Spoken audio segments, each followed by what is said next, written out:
Hi everyone, आज हम देखने वाले हैं रिएक्शन इंटरमीडिएट्स। देखिए, रिएक्शन इंटरमीडिएट्स जो हैं वो आपके रिएक्शंस में रिएक्शन के ड्यूरिंग कहीं पे बनते हैं और जिन्हें आप आइसोलेट नहीं कर सकते क्योंकि ये बहुत ही अनस्टेबल होते हैं और इनकी जो स्टेबिलिटी होती है वही आपके प्रोडक्ट को भी डिसाइड करती है कि आपका जो प्रोडक्ट है वो क्या बनने वाला है। तो ये बहुत ही इम्पोर्टेंट है आपके ऑर्गेनिक रिएक्शंस के लिए।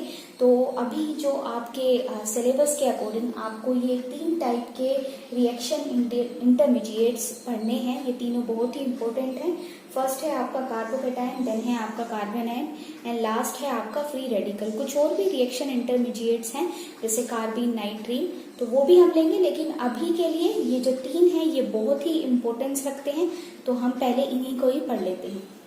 देखिए, कार्बोकेटाइन से स्टार्ट करते हैं। कार्बोकेटाइन तो आपको नाम से भी पता लग रहा होगा कि कार्बो मीन्स कार्बन और केटायन मीन्स कि यहाँ पे कार्बन पे पॉजिटिव चार्ज है, जैसा कि यहाँ पे मैंने दिखाया है। तो आप देख पा रहे होंगे कि कार्बन जो है यहाँ पे पॉजिटिव चार्ज कंटेन करता है। कार्बन ने यहाँ पे 3 बॉन्ड बनाए हुए हैं। 3 बॉन्ड बनाए हुए हैं, इसका मतलब 2 इलेक्ट्रॉन, 2 इलेक्ट्रॉन और 2 इलेक्ट्रॉन। टोटल इस कार्बन के पास यहाँ पे 6 इलेक्ट्रॉन बनते हैं, राइट। अब 6 इलेक्ट्रॉन है तो मीन्स ऑक्टेट कंप्लीट नहीं है, ये इलेक्ट्रॉन डेफिशिएंट आपकी स्पीशी है।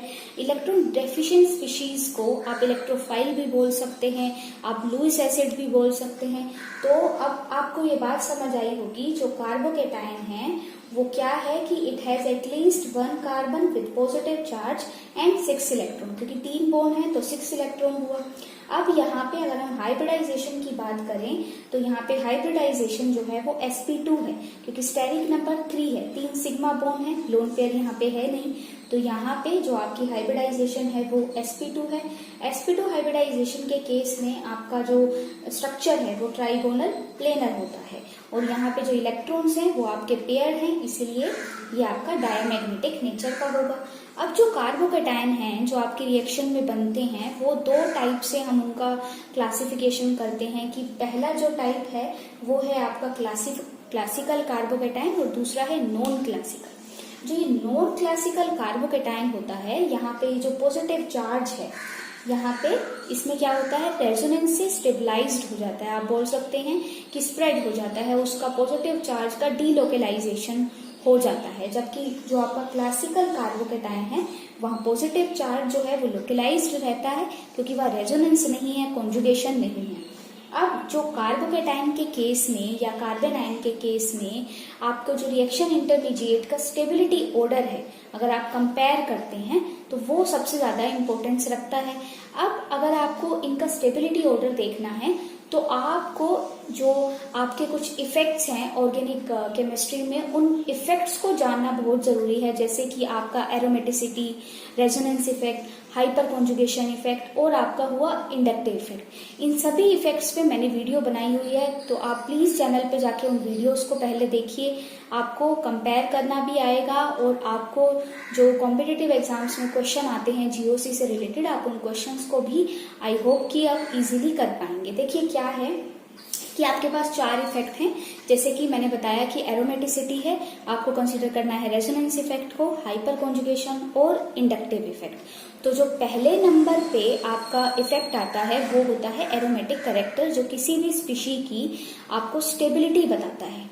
दूसरे नंबर पे हम ध्यान देते हैं रेजोनेंस पे, तीसरे नंबर पे हम देखते हैं अपना हाइपर कॉन्जुगेशन और उसके बाद हम देखते हैं आपका जो है इंडक्टिव इफेक्ट। अब यहाँ पे कार्बोकेटायन के केस में कार्बन पे पॉजिटिव चार्ज है, तो ऐसी कोई भी स्पीशी जो आपके इस पॉजिटिव चार्ज को क्या करे, स्प्रेड करे, डिस्पर्स करे, तो वो उसकी स्टेबिलिटी को बढ़ाने वाली है, क्योंकि जब चार्ज मिनिमाइज होगा तो स्टेबिलिटी आपकी इंक्रीज होगी, राइट। तो इसका मतलब ये हुआ कि अगर आप कोई भी इलेक्ट्रॉन रिलीजिंग ग्रुप यहाँ पे इंट्रोड्यूस करते हैं कार्बोकेटायन के सराउंडिंग में, तो वो उसकी स्टेबिलिटी को इंक्रीज करने वाला है, राइट। तो अगर आपके पास टर्शरी कार्बोकेटायन है जहाँ पे 3 एल्काइल ग्रुप लगे हुए हैं, देन आपके पास अगर सेकेंडरी है जहाँ पे 2 एल्काइल ग्रुप लगे हों, देन आपके पास प्राइमरी हो कि एक आपके पास एल्काइल ग्रुप जुड़ा हुआ हो, तो जितने ज्यादा एल्काइल ग्रुप आप लगाएंगे, जितनी ज्यादा आप कार्बन चेन बढ़ाएंगे, तो वहां पे क्या होगा कि उस जो पॉजिटिव चार्ज है उसकी जो इंटेंसिटी है वो कम होगी और स्टेबिलिटी इंक्रीज होगी। देखिए यहाँ पे उन सभी इफेक्ट्स को कंपेयर करते हुए ये आपको एक कंप्लीट स्टेबिलिटी ऑर्डर दिखाया गया है, जिसमें पहला है ये आपका कंपाउंड, जहाँ पे रेजोनेंस आपको दिखाई देगा। अगर आप कंपेयर करेंगे तो यहाँ रेजोनेंस 3 रिंग से है, यहाँ पे 2 रिंग से रेजोनेंस इफेक्ट देखने को मिलेगा। यहाँ पे जो आपका ये टर्शरी कार्बोकेटाइन है तो यहाँ पे हाइपर कॉन्जुगेटिव इफेक्ट भी लग रहा है, क्योंकि आपके पास अल्फा हाइड्रोजन है, 9 अल्फा हाइड्रोजन है। जितने ज्यादा नंबर ऑफ अल्फा हाइड्रोजन होंगे उतना आपको कार्बोकेटाइन की स्टेबिलिटी आपको ज्यादा मिलेगी। और प्लस में आपके पास क्या है कि 3 एल्काइल ग्रुप भी हैं, इलेक्ट्रॉन रिलीजिंग ग्रुप भी हैं, आई इफेक्ट भी काम करता है। तो वो दोनों का इफेक्ट जो है वो यहाँ पे इस जो आपका ये कार्बोकेटाइन है इससे डोमिनेट करता है रेजोनेंस से, इसीलिए यहाँ पे टर्शरी जो है वो इस कार्बोकेटाइन से ज्यादा स्टेबल है। इसके बाद आपका एलाइलिक आता है, जहाँ पे कॉन्जुगेशन है, रेजोनेंस काम कर रहा है, आपका पॉजिटिव चार्ज और डबल बॉन्ड के बीच में कॉन्जुगेशन आ गई है। नेक्स्ट आपका यहाँ पे क्या है, सेकेंडरी है, प्राइमरी है, देन आपके पास मिथाइल कार्बोकेटाइन है, उसके बाद आपके पास विनाइल है। तो इस तरीके से आप जब इन सभी इफेक्ट्स को समझेंगे तो आई होप आपको ये कंपेयर करना बहुत इजी हो जाएगा। नेक्स्ट है आपके पास कार्बेनाइन। देखिए कार्बेनाइन मीन्स कार्बन पे नेगेटिव चार्ज है, जैसे कि यहाँ पे मैंने दिखाया है। तो यहाँ पे कार्बन ने 3 तो बॉन्ड बनाए हैं, 6 इलेक्ट्रॉन आपके पास बॉन्ड से आते हैं और एक यहाँ पे ये नेगेटिव चार्ज है। तो टोटल हुए 6 बॉन्ड से आपके पास 3 बॉन्ड से 6 इलेक्ट्रॉन आए, प्लस में ये नेगेटिव चार्ज मीन्स 2 इलेक्ट्रॉन, तो टोटल यहाँ पे 8 इलेक्ट्रॉन बन जाते हैं। कार्बन के पास यहाँ पे नेगेटिव चार्ज है। यहाँ पे जो हाइब्रिडाइजेशन है वो होगी आपके पास sp3 हाइब्रिडाइजेशन होगी, और sp3 में आपके पास जो यहाँ पे शेप आएगी वो आएगी आपके पास पिरामिडल शेप आएगी, जिस तरीके से अमोनिया की शेप होती है। यहाँ पे भी आपके पास इलेक्ट्रॉन पेयर्ड है तो डायमैग्नेटिक कैरेक्टर हुआ। फिर से आप यहाँ पे देखिए, अब यहाँ पे कार्बन पे नेगेटिव चार्ज है, तो ऐसा कोई भी ग्रुप जो इस नेगेटिव चार्ज को बढ़ाएगा वो इसको क्या करेगा, डिस्टेबलाइज करेगा, इसकी स्टेबिलिटी को डिक्रीज करेगा। अगर आप ऐसा कोई ग्रुप लेके आते हैं जो इसके नेगेटिव चार्ज को कम करे तो वो उसकी स्टेबिलिटी को, आपके कार्बेनाइन की स्टेबिलिटी को इंक्रीज करेंगे, राइट। तो यहाँ पे इसलिए मैंने लिखा है कि कार्बेनाइन की जो स्टेबिलिटी है वो इलेक्ट्रॉन अट्रैक्टिंग ग्रुप के डायरेक्टली प्रोपोर्शनल है। तो अगर आप इलेक्ट्रॉन विड्रोइंग या अट्रैक्टिंग ग्रुप यहाँ पे इंट्रोड्यूस करते हैं तो वो क्या करेंगे, स्टेबिलिटी को इंक्रीज करेंगे। प्लस में कार्बेनाइन की जो स्टेबिलिटी है वो परसेंटेज ऑफ एस करेक्टर के भी डायरेक्टली प्रोपोर्शनल है। अगर आप ट्रिपल बॉन्ड में देखेंगे, वहां पे अगर आप कार्बेनाइन की स्टेबिलिटी देखेंगे तो वो ज्यादा होगी एज कम्पेयर टू आपके डबल बॉन्डेड जो स्पीशी है, और डबल बॉन्डेड स्पीशी में जो आपका कार्बेनाइन है वो ज्यादा स्टेबल होगा बजाय आपके सिंगल बॉन्डेड के। तो देखिए यहाँ पे भी आपको एक कंप्लीट स्टेबिलिटी ऑर्डर मैंने दिखाया है जो सभी इफेक्ट्स को इंक्लूड करता है। देखिए यहाँ पे सबसे पहले आपको ट्रिपल बॉन्डेड मैंने यहाँ पे स्पीशी ली है, क्योंकि यहाँ पे आपको परसेंटेज एस करेक्टर जो है वो सबसे ज्यादा है 50%। देन आपका रेजोनेंस काम कर रहा है यहाँ पे, क्योंकि आपके 3 रिंग हैं, यहाँ पे 2 रिंग हैं, 1 रिंग है। देन आपके पास ये है एलाइलिक, ओके। देन आपको यहाँ पे ये डिफरेंट कंपाउंड मिल जा रहे हैं, और जो मोस्ट इम्पोर्टेंट चीज है कि यहाँ पे आपके पास जो मिथाइल कार्बेनाइन होगा वो स्टेबल होगा, उसके बाद आपका प्राइमरी, देन आपका सेकेंडरी, और फिर होगा आपका टर्शरी। क्योंकि जितना ज्यादा आप एल्काइल ग्रुप बढ़ाते जाएंगे, आपके जो एल्काइल ग्रुप हैं वो इलेक्ट्रॉन रिलीजिंग होते हैं, तो उनसे क्या होगा कि आपकी इलेक्ट्रॉन डेंसिटी जो है वो इंक्रीज होगी, मीन्स नेगेटिव चार्ज इंक्रीज होगा, तो स्टेबिलिटी क्या होने वाली है, डिक्रीज। सो आई होप कि अब आपको समझ आया होगा कि कार्बोकेटाइन और कार्बेनाइन जो हैं वो किस तरीके से अपने स्टेबिलिटी ऑर्डर को रखते हैं। लास्ट में मैं आपको बताना चाहूंगी यहाँ पे फ्री रेडिकल्स के बारे में। देखिए यहाँ पे फ्री रेडिकल में आप देख पा रहे होंगे कि कार्बन ने 3 बॉन्ड बनाए हैं और एक आपको वहां पे अनपेयर्ड या ओड इलेक्ट्रॉन दिखाई दे रहे हैं। तो ये होमोलिटिक फिशन से बनते हैं। होमोलिटिक फिशन मीन्स जहाँ पे अगर आपको कोई स्पीशी लेते हैं उनकी इलेक्ट्रोनेगेटिविटी सेम है, तो वहां पे जो वो फिशन होता है वो क्या होता है कि एक एक इलेक्ट्रॉन दोनों स्पीशी के पास चले जाते हैं, उसको हम होमोलिटिक फिशन बोलते हैं।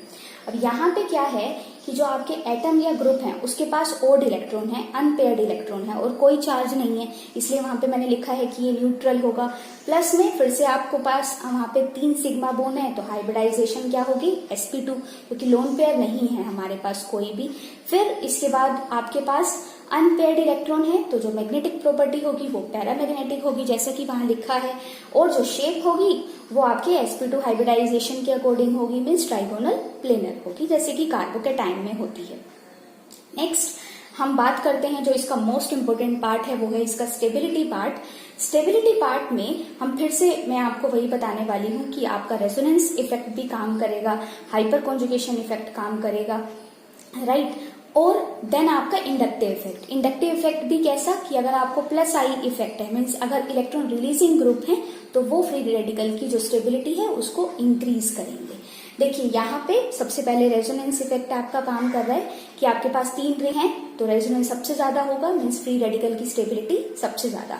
देन आपके पास 2 रिंग वाला, उसके बाद सिंगल रिंग वाला, उसके बाद आपके पास यहाँ पे एल्काइल आता है, उसके बाद आपका 3 डिग्री, 2 डिग्री, 1 डिग्री। जैसे कि कार्बोकैटायन के केस में आपने देखा था कि जितने ज्यादा आप एल्काइल ग्रुप बढ़ाएंगे उतना ज्यादा क्या होगा कि आपका जो उसकी स्टेबिलिटी है फ्री रेडिकल की वो आपकी इंक्रीज होने वाली है।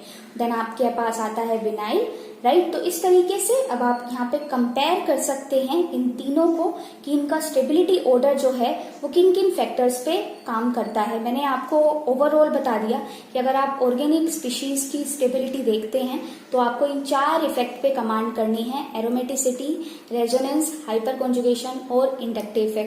ये चारों इफेक्ट पे मैंने वीडियो बना रखी है, आप वहां पे जाके देख सकते हैं। So if you like this video, please like, share and subscribe our channel.